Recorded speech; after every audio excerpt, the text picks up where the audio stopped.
تعالیٰ نے جب حضرت آدم علیہ السلام کو تخلیق کرنے کا ارادہ فرمایا تو فرشتوں کو یہ بات بتلائی کہ میں زمین میں اپنا ایک نائب انسان تخلیق کروں گا۔ تو فرشتوں نے عرض کی، اے ہمارے رب، کیا تیری حمد و ثنا کے لیے ہم کام پر گئے ہیں؟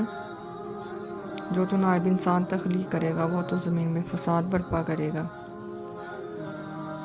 اللہ تعالیٰ نے فرمایا، جو میں جانتا ہوں وہ تم نہیں جانتے۔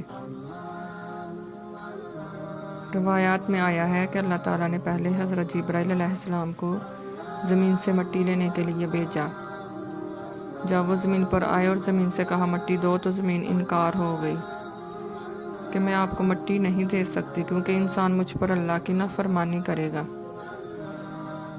اسی طرح پھر حضرت میکائیل علیہ السلام اور پھر اسرافیل علیہ السلام کو بھیجا، لیکن زمین نے مٹی دینے سے انکار کر دیا۔ پھر اللہ تعالیٰ نے اسرائیل علیہ السلام کو بھیجا۔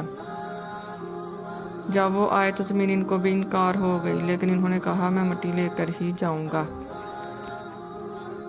مٹی نے کہا، اسرائیل، اللہ کا واسطہ۔ انہوں نے کہا، تم جس کا مجھے واسطہ دے رہی ہے، میں اسی کے حکم سے آیا ہوں اور مٹی لے کر ہی جاؤں گا۔ پھر انہوں نے 7 جگہ سے مٹی اٹھائی اور اللہ تعالیٰ کے پاس لے کے گئے۔ اللہ تعالیٰ نے مٹی کو گوندا اور آدم علیہ السلام کا پتلا تخلیق کیا۔ سورہ رحمان میں اللہ تعالیٰ فرماتے ہیں کہ اس نے انسان کو بجھنے والی مٹی سے تخلیق کیا جو ٹھیکری کی طرح تھی۔ روایات میں آیا ہے کہ آدم علیہ السلام کا پتلا 40 سال تک یوں ہی موجود رہا اور اس میں سے ہوا گزرتی تھی اور وہ بجھتا تھا۔ پھر اللہ تعالیٰ نے حضرت آدم علیہ السلام میں روح داخل کی اور روح سر سے داخل ہونا شروع کی، اور روح جب سینے تک پہنچی تو آدم علیہ السلام نے اٹھنے کی کوشش کی۔ تو اللہ تعالیٰ نے فرمایا کہ بے شک ہم نے انسان کو بے صبرا بنایا ہے۔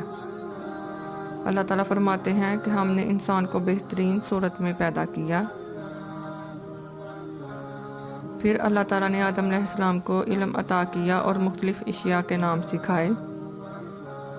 پھر انہی چیزوں کو فرشتوں کے سامنے رکھا اور فرمایا، اگر تم سچے ہو تو ان کے نام بتاؤ۔ فرشتوں نے کہا، ہم تو بس وہی جانتے ہیں جو تو نے ہم کو سکھایا، بے شک تیری ذات پاک ہے۔ پھر اللہ تعالیٰ نے آدم علیہ السلام کو حکم دیا کہ ان کے نام بتاؤ، تو آدم علیہ السلام نے نام بتا دیے۔ تو اللہ تعالیٰ نے فرشتوں کو حکم دیا کہ آدم علیہ السلام کو سجدہ کریں، تو وہ فرشتے سجدے میں گر گئے، مگر شیطان نے انکار کر دیا۔ تو اللہ تعالیٰ نے شیطان پر لعنت کر دی اور اسے آسمانوں سے نکال دیا۔ یہ دیکھ کر فرشتے دوبارہ سجدے میں گر گئے۔